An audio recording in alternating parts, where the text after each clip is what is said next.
আমরা প্রতিদিন কথা বলি, হাসি আনন্দ ভাগাভাগি করি, কিন্তু আজ এমন একটি বিশেষ বিয়েতে এসেছি যেখানে ভালোবাসার বার্তা পৌঁছাতে শব্দের কোনো প্রয়োজন হয়নি।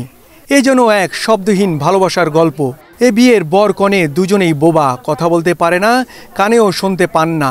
তাদের সমস্ত যোগাযোগ, সমস্ত হাসি কান্না, সমস্ত অনুভূতি প্রকাশ পায় হাতের ইশারায়, চোখের দৃষ্টিতে আর হৃদয়ের কম্পনে। মায়ের মমতা দিয়ে যিনি মেয়েকে বড় করেছেন, আজ তিনিই হলুদ দিয়ে বিয়ের সূচনা করছেন।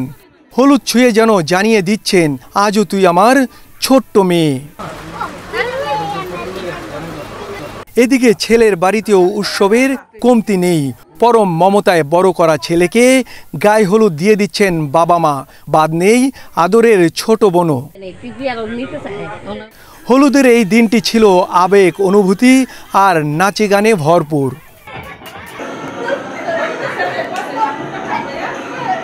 তাকে নিয়ে আপনার স্বপ্নটা কি? তাকে কোথায় দেখতে চান? স্বপ্ন তো অনেকই থাকে, সেটা তো আর পূরণ হয় না। এখন দিয়েছি, যেখানে দিয়েছি দোয়া করবেন সবাই, যেন ওর ফিউচারটা, যেন ভবিষ্যৎটা যেন সুন্দর হয়। মনে হয় যে ও আমাদের মতোই সুস্থ একটা মানুষ। ওর ভাষাগুলো, ওর ইশারা, ওর চোখের কথাগুলো আমাদের কাছে এতটা সহজ মনে হয় এখন। এরপর শুরু হয় মূল আনুষ্ঠানিকতা, যেখানে শব্দহীন কবুল উচ্চারিত হয় হৃদয়ের গভীরে। কাজীর সামনে ইশারায় একে অপরের প্রতি আজীবন পাশে থাকার অঙ্গীকার করেন এই বোবা দম্পতি।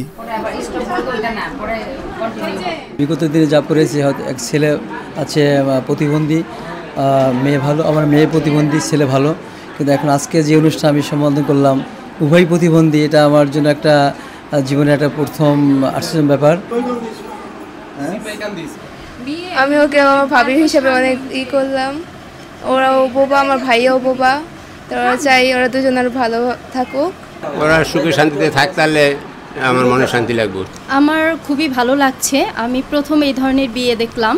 মূলত মেয়েও বাক প্রতিবন্ধী, ছেলেও বাক প্রতিবন্ধী, এদের একটা সেতুবন্ধন তৈরি করাটা আসলে আমাদের জন্য অনেক সৌভাগ্যের ব্যাপার। বিশেষ করে এই ধরনের বিয়ে সচরাচর ছেলে মেয়ে মিলানো খুব কষ্ট।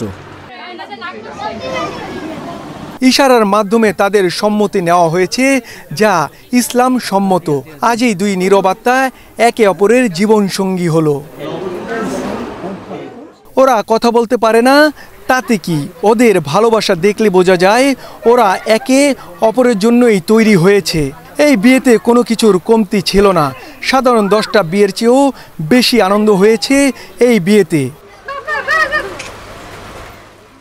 মোয়াজ্জেম হোসেন বিপুল, শরীয়তপুর, এশিয়ান টেলিভিশন।